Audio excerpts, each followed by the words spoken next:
Business community और SIFC के platform से भी शरह सूद में कमी के मुतालबे दबाव और तवक्कात के बावजूद स्टेट बैंक ने आज शरह सूद को 10.5% की सतह पर बरकरार रखा है और मुल्की मईशत, बढ़ती हुई इंपोर्ट्स, गिरती हुई एक्सपोर्ट्स और करंट अकाउंट खसारे पर भी मॉनेटरी पॉलिसी कमेटी के एलामिया में कमेंट्री की गई है। मॉनेटरी पॉलिसी कमेटी के एलामिया के मुताबिक कमेटी ने यह ऑब्जर्व किया कि दिसंबर में महंगाई 5.6% की सतह पर रही, जो तवक्कात के मुताबिक है। ताहम कोर इन्फ्लेशन निस्बतन बुलंद सतह पर बरकरार है और दिसंबर में 7.4% की सतह पर है।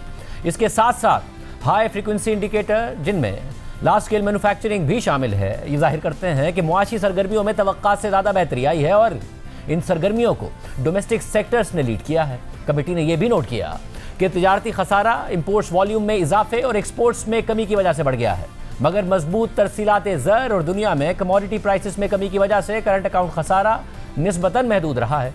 इन अवामिल की वजह से मॉनेटरी पॉलिसी कमेटी ने नोट किया है कि महंगाई और करंट अकाउंट के आउटलुक में कोई तब्दीली नहीं आई है, ताहम मुआशी तरक्की का आउटलुक बहुत हद तक बेहतर हुआ है। और इन तमाम अवामिल की रोशनी में मॉनेटरी पॉलिसी कमेटी यह समझती है कि शरह सूद को मौजूदा 10.5% की सतह पर बरकरार रखा जाए ताकि कीमतों में इस्तेहकाम और पायदार मुआशी तरक्की की तरफ बढ़ा जा सके।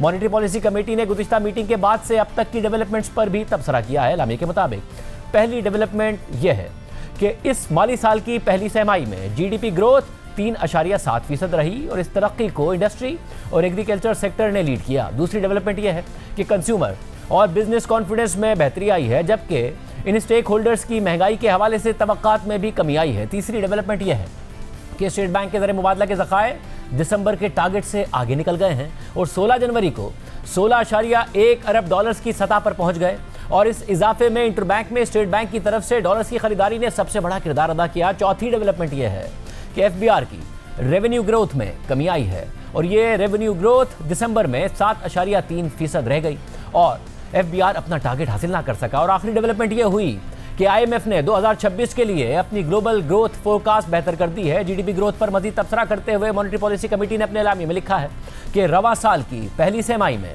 GDP ग्रोथ 3.7% रही, जो गुज़िश्ता माली साल की पहली तिमाही में 1.6% थी, जबकि अदाद शुमार बताते हैं कि इस माली साल की दूसरी तिमाही में भी यही मोमेंटम बरकरार रहा है। Auto sales, domestic cement sales, furnace oil के अलावा oil sales, fertilizer offtake और मशीनरी की इंपोर्ट्स में काफ़ी बेहतरी नजर आई है और यह बेहतरी डोमेस्टिक डिमांड में मुसलसल बेहतरी की निशानदही करती है। ये ट्रेंड लार्ज स्केल मैन्युफैक्चरिंग में भी नजर आया कि जब अक्टूबर 2025 में लार्ज स्केल मैन्युफैक्चरिंग में 8% और नवंबर में 10.4% की तरक्की देखी गई और जुलाई से नवंबर तक ये ग्रोथ मजमूई तौर पर 6% बनती है। जबकि गंदुम के हवाले से हालिया मालूमात और सैटेलाइट इमेजेस एक बेहतर फसल की तरफ इशारा करते नजर आए, जबकि कमोडिटी प्रोड्यूसिंग सेक्टर्स में भी बेहतर डेवलपमेंट्स की वजह से सर्विसेज सेक्टर की सरगर्मियों में इजाफा होगा। इस पस मंजर को मद्देनजर रखते हुए मॉनेटरी पॉलिसी कमेटी ने इस माली साल में GDP तरक्की की तवक्कात में 50 बेसिस पॉइंट्स का इजाफा कर दिया है और अब मुआशी तरक्की 3.75% से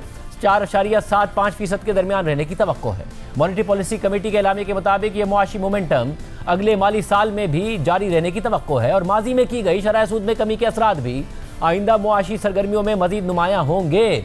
एक्सटर्नल सेक्टर पर मजीद तबसरा करते हुए मॉनेटरी पॉलिसी कमेटी के एलामिया में लिखा है कि दिसंबर में करंट अकाउंट खसारा $244 मिलियन रहा, जिससे इस माली साल के पहले हाफ में टोटल करंट अकाउंट खसारा $1.2 अरब पर पहुंच गया और इसकी वजह तिजारती खसारे में इजाफा है और इस इजाफे की वजह इंपोर्ट्स में इजाफा और एक्सपोर्ट्स में कमी है, जबकि एक्सपोर्ट्स में कमी की बुनियादी वजह फूड एक्सपोर्ट्स में नुमाया कमी है। खासतौर पर चावल की एक्सपोर्ट्स में बड़ी कमी देखी गई है, जबकि हाई वैल्यू टेक्सटाइल एक्सपोर्ट्स मजबूत नजर आई और इस सूरत हाल में मुसलसल बढ़ती हुई तरसीलात ज़र और IT एक्सपोर्ट्स ने करंट अकाउंट को सहारा दिया है और इस माली साल में करंट अकाउंट खसारा टारगेट के मुताबिक GDP का 0 से 1% रहने की तवक्को है, जबकि जून 2026 तक स्टेट बैंक के ज़रिए मुबादला के ज़खायर $18 अरब से तजावुज़ कर जाएंगे और फिर अगले माली साल में उनमें मजीद इजाफा होगा। गवर्नर स्टेट बैंक ने मॉनेटरी पॉलिसी कमेटी के इजलास के बाद बताया कि इस साल दिसंबर तक ज़रिए मुबादला के ज़खायर स्टेट बैंक के ज़रिए मुबादला के ज़खायर $20 अरब से तजावुज़ कर जाएंगे। एक तो हमारे रिजर्व्स जो हैं वो अल्लाह के फजल से कंसिस्टेंटली आपने देखा होगा कि उसमें इजाफा हो रहा है, और ये इसके बावजूद इजाफा हो रहा है कि हमने बहुत सारी एक्सटर्नल डेट रीपेमेंट्स जो है वो की हैं। जुलाई में हमने कहा था कि हमारे रिजर्व जो है वो $15.5 बिलियन होंगे दिसंबर तक, जबकि एक्चुअली हमारे रिजर्व जो है वो $16 बिलियन को क्रॉस किए हैं दिसंबर में। तो हमने $0.5 बिलियन अपने टारगेट से भी ज्यादा रिजर्व जो है वो कुमुलेट किए हैं। जून तक हमारे रिजर्व जो है वो $17.8 बिलियन। अब हम समझते हैं कि हमारे रिजर्व जो है वो $18 बिलियन से ज्यादा होंगे जून 2026 तक। स्टेट बैंक की जो फॉरवर्ड लायबिलिटीज है वो भी हमारी लायबिलिटी होती है जो कि हमें रिजर्व से पे करनी होती है। $4 बिलियन का हमने यहाँ पे अपनी लायबिलिटीज जो है वो कम की है। अगर हम ये ना करते तो हमारे रिजर्व इस वक्त $20 बिलियन से ज्यादा ऊपर होते। हमारे मुल्क की तारीख के अंदर कभी भी स्टेट बैंक के रिजर्व जो है जो हाईएस्ट लेवल पे रहे हैं किसी भी वक्त वो $20 अरब 15 करोड़ रहे हैं, और ये हमारे रिजर्व जो है वो अगस्त 2021 में थे हाईएस्ट। हम इंशाल्लाह जिस स्पीड से चल रहे हैं तो हम इसी साल में, ये हमारा जो 2026 का साल है कैलेंडर ईयर, इसमें हम अपने रिजर्व्स को अपनी मुल्क की तारीख के हाईएस्ट लेवल पे लेके जाएं, जो कि 20 दिसंबर से पहले $20 अरब 20 करोड़ से ज्यादा होंगे। उसका सबसे बड़ा ये फायदा होगा कि जो इंटरनेशनल बेंचमार्क है कि किसी भी मुल्क के पास कम से कम 3 माह के इंपोर्ट्स के बराबर में फॉरेन एक्सचेंज के रिजर्व होने चाहिए। तो ये जब होगा तो हमारे रिजर्व जो है वो समझ लें कि 3 माह के लेवल को क्रॉस कर लें। गवर्नर स्टेट बैंक ने यह भी कहा कि मुआशी सरगर्मियों को बेहतर करने के लिए बैंक्स की कैश रिजर्व रिक्वायरमेंट को कम कर दिया है। इससे बैंक्स के पास प्राइवेट सेक्टर को देने के लिए ज़्यादा पैसे होंगे। तो कैश रिजर्व रिक्वायरमेंट, उसकी रिक्वायरमेंट जो अभी इस वक्त फोर्टनाइटली एवरेज 6% है, तो इसको कम करके हमने 5% कर दिया। तो 6% की बजाय अब बैंक्स जो है फोर्टनाइटली एवरेज हमारे पास 5% मेंटेन करेंगे, और जो डेली मिनिमम रिक्वायरमेंट है जो रोजाना की बुनियाद पे बैंक्स को हमारे पास मेंटेन करना होता है, जो इस वक्त 4% है, तो उसको कम करके 3% कर दिया। तो 1% का डेली मिनिमम रिक्वायरमेंट में भी और फोर्टनाइटली एवरेज में भी रिडक्शन कर दिया, और इसकी इंस्ट्रक्शंस भी आज बैंक्स को इशू कर देंगे। अब इसका इम्पैक्ट ये आएगा कि जो बैंक्स की capacity to lend to the, खासकर टू दी प्राइवेट सेक्टर, तो वो उसमें बढ़ेगी, और उसके साथ साथ इसका मार्केट के अंदर जो पॉजिटिव डेवलपमेंट होगी, और खासकर हमारी इकोनॉमिक एक्टिविटी जो इस वक्त पिकअप ऑलरेडी कर चुकी हैं उनको फर्दर सपोर्ट करेगी।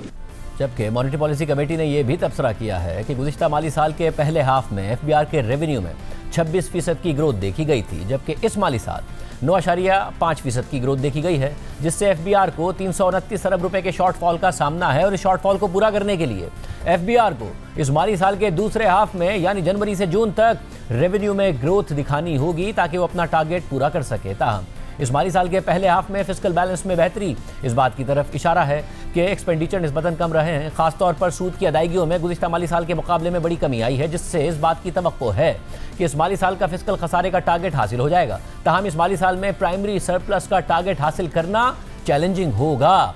बिजनेस कम्युनिटी शरह सूद में कमी का मुतालबा भी कर रही थी और तवक्को भी कर रही थी, और इसी तवक्को में स्टॉक मार्केट का 100 इंडेक्स आज इंट्राडे ट्रेडिंग के दौरान तकरीबन 1800 पॉइंट्स इजाफे के साथ 1,91,000 पॉइंट्स की सतह को अबूर कर गया था, मगर फिर 579 पॉइंट्स की कमी के साथ 1,88,587 पॉइंट्स पर बंद हुआ। पाकिस्तान बिजनेस फोरम ने शरह सूद में कमी ना होने पर मायूसी का इज़हार किया और कहा है कि समझ से बालातर है कि हुकूमत कारोबार में आसानी के तस्वुर को क्यों भूलती जा रही है। शरह सूद में कमी से निजी शोबे के कर्ज लेने की शरह में इजाफा होता। इस वक्त भी हमारी कारोबारी लागत खित्ते के मुकाबले में 34% ज़्यादा है। पाकिस्तान बिजनेस फोरम ने मजीद कहा कि सिंगल डिजिट शरह सूद से मुल्की और गैर मुल्की सरमायाकारों को हौसला मिलने की तवक्को थी। कॉर्पोरेट टैक्स की शरह में हम अमरीका और बरतानिया से भी ज़्यादा हैं।